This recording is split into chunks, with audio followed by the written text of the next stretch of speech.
Halo para pejuang kripto, kembali lagi di channel yang selalu memberikan analisa dan edukasi terbaru seputar dunia cryptocurrency. Hari ini, tepat tanggal 11 November 2025, kita akan membahas bersama apakah pasar kripto semakin mendekati puncak siklusnya atau justru masih jauh dari kata euforia. Dengan harga Bitcoin yang saat ini sudah berada di atas $100.000 Amerika, tentu saja ini jadi momen yang mendebarkan untuk semua pelaku pasar. Yuk kita bedah bersama kondisi pasar saat ini, mulai dari Fear and Greed Index, analisa indikator siklus, sampai update rencana trading untuk BTC, ETH, BNB, SOL, XRP, dan Doge. Sebelum kita masuk lebih dalam, perlu diingat bahwa semua pembahasan di video ini hanya bertujuan sebagai edukasi dan informasi. Semua analisa disajikan berdasarkan data yang tersedia hari ini dan bukan merupakan saran keuangan ataupun anjuran untuk trading. Pastikan keputusan investasi Anda tetap berdasarkan riset mandiri dan sesuai profil resiko masing-masing. Kita mulai dari Fear and Greed Index yang hari ini berada di angka 29, masih masuk dalam kategori fear atau ketakutan. Kalau kita mundur seminggu ke belakang, nilai indeksnya juga masih berkisar di kisaran 27 hingga 29. Indeks ini secara sederhana mengukur sentimen pasar. Apakah mayoritas pelaku pasar saat ini takut atau serakah? Angka di bawah 40 menandakan fase ketakutan, biasanya ketika pasar sedang turun atau belum ada kepastian arah tren. Dengan kondisi ini, banyak pelaku pasar yang memilih menahan diri, tidak terlalu agresif masuk posisi, dan cenderung menunggu kepastian. Untuk kamu yang suka memanfaatkan momentum fear, inilah masa-masa sering dianggap peluang untuk akumulasi. Tapi ingat, potensi penurunan tetap harus waspada. Sekarang, kita masuk ke salah satu indikator siklus paling populer, Pi Cycle Top. Buat yang belum familiar, Pi Cycle Top adalah gabungan dua moving average, yakni 201 kali moving average 111 hari dan 2 kali moving average 350 hari.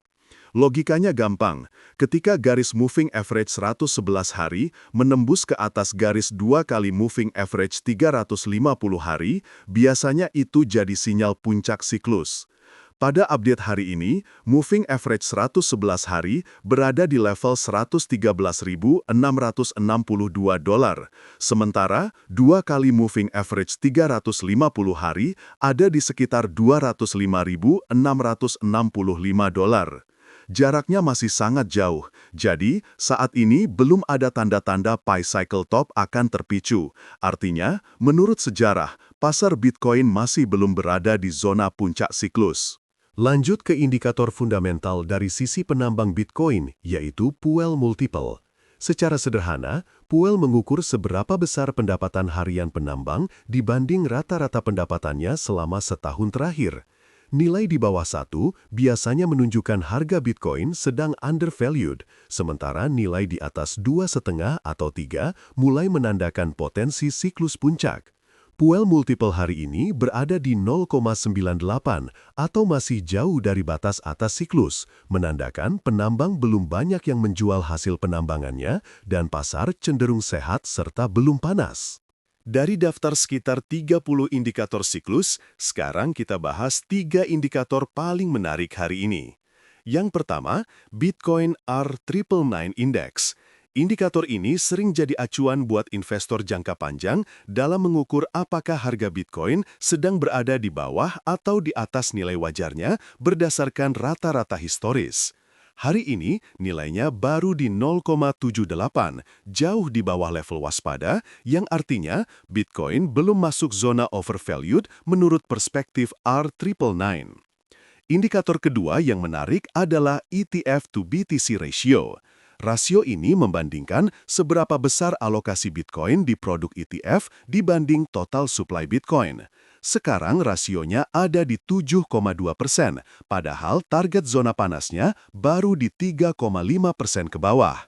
Artinya, arus masuk ke ETF masih solid dan belum overheated, sehingga kemungkinan besar masih ada ruang untuk pertumbuhan.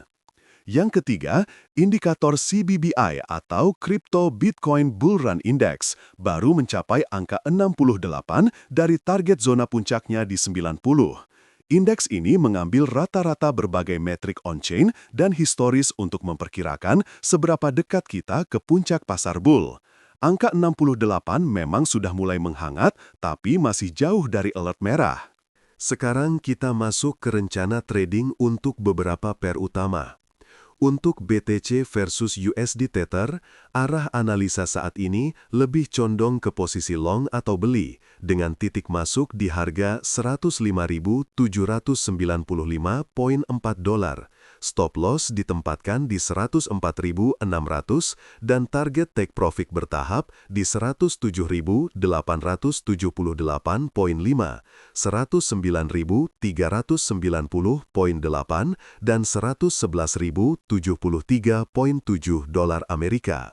Alasannya adalah harga sedang menguji level bawah Bollinger Band pada time frame 4 jam dengan RSI harian yang mulai oversold sekitar 37, sehingga potensi rebound atau pembalikan arah cukup terbuka. Lanjut ke ETH versus USD Tether, analisa saat ini juga cenderung long. Entry di harga $3.567, stop loss di 3.200, dan target take profit di 3.725, 3.900, dan 4.100. Polanya mirip, ETH baru saja membentuk higher low di atas support 3.187 dengan kemungkinan mean reversion ke level tengah Bollinger Band. Untuk BNB versus USD Tether, arah posisi condong ke short atau jual. Titik masuk di $995, stop di 1.010, dan target take profit di 970, 940, dan $915. Sentimen ini muncul karena pergerakan harga BNB yang sudah berada di bawah VWAP dan menembus support 1.000 dengan volume tinggi.